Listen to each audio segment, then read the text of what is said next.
Hi, everybody. It's Brian Mahoney, the CEO of Trend Research and president of the OTT executive community. We're continuing in our OTT executive podcast where we interview leaders in the industry. And today we have Michael Weber. Michael, introduce yourself, please. Hi, pleasure to be here, Brian. I'm the COO and co-founder of FITE TV. Very cool. So for people that aren't familiar, give us a quick background on FITE. The FITE is a worldwide leader in as a digital sports network that right now, hence the name FITE, we focus on combat sports, boxing, pro wrestling, MMA programming, jiu-jitsu, and all types of grappling. We are in the midst of expanding to soccer and rugby and other similar sports right now, but we're FITE, F-I-T-E, the way we like to spell it, and we're available globally. Mm-hmm. So financial transactions, big percentage. I know a pay-per-view is a big part of your business model. Can you talk a little bit about that? And, what's unique about pay-per-view?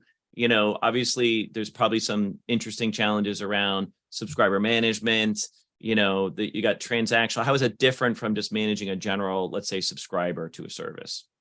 Yeah, pay-per-view is how our company started. Unfortunately, I've worked in the pay-per-view industry since the mid 80s when I worked for WWF Wrestling.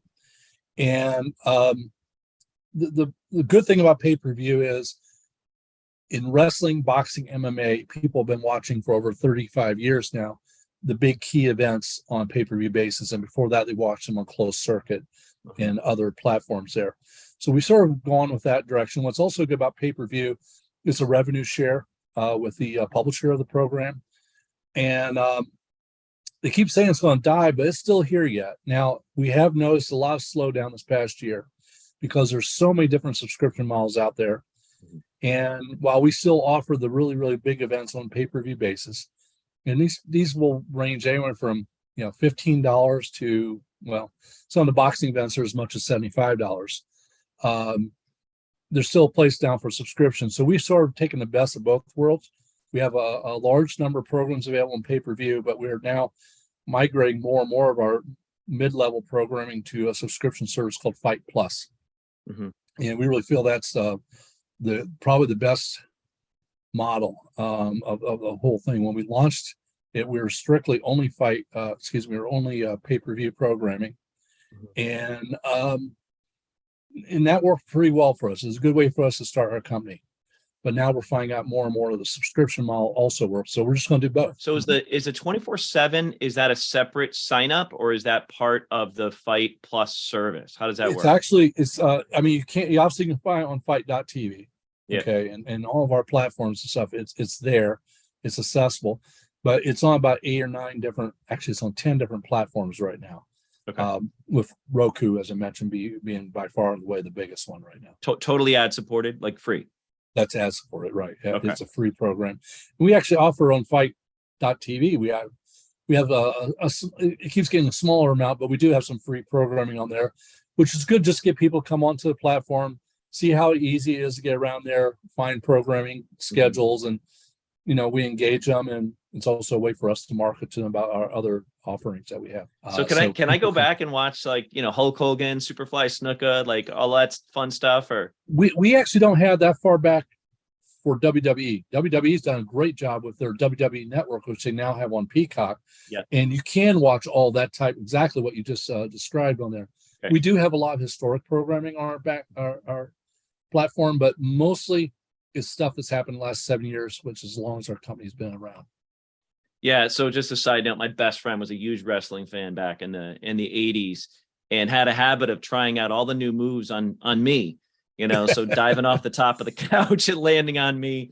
I'm tougher for it. Right. But I still get some bruises. Okay. So I got a bunch more questions here I want to get into about sure. FITE.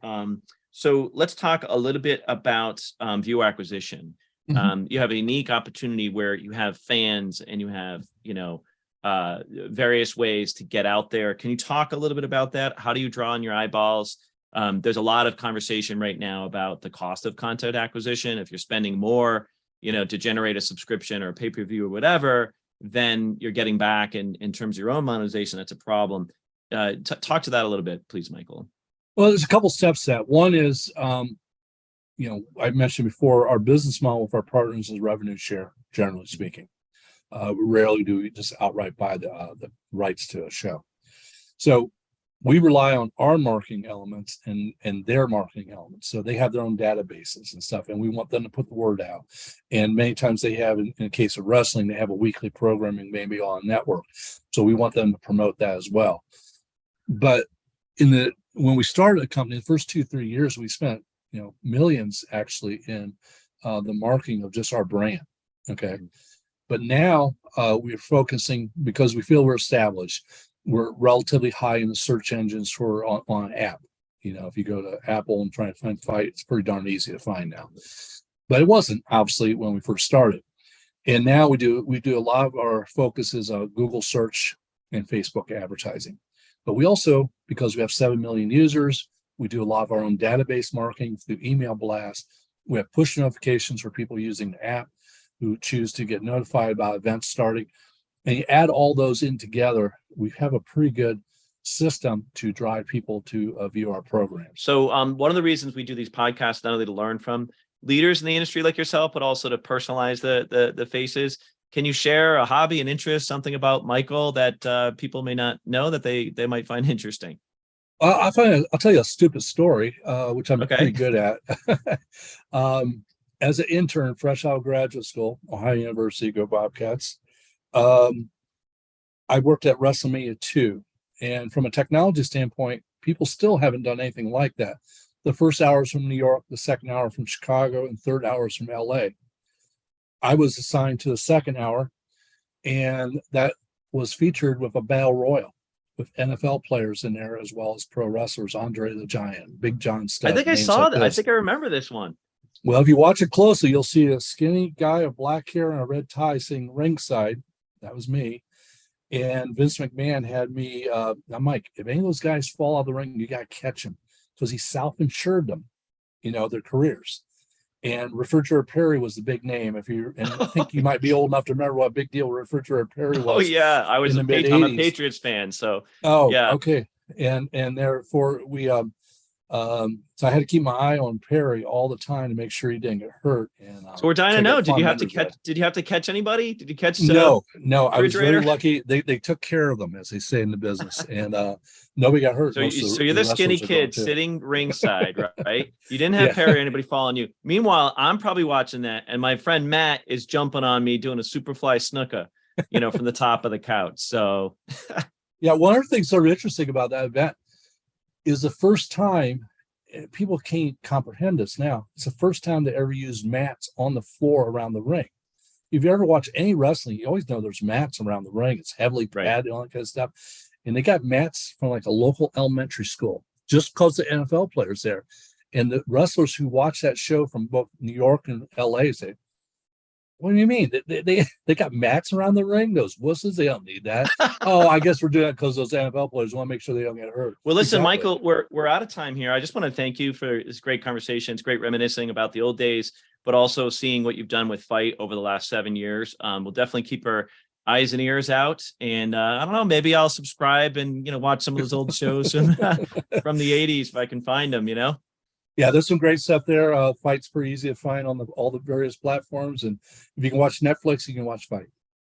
Fantastic. All right. Thank you so much. Signing off with Michael Weber from FITE, and tuning off now. Thanks, everybody. Thanks, Brian.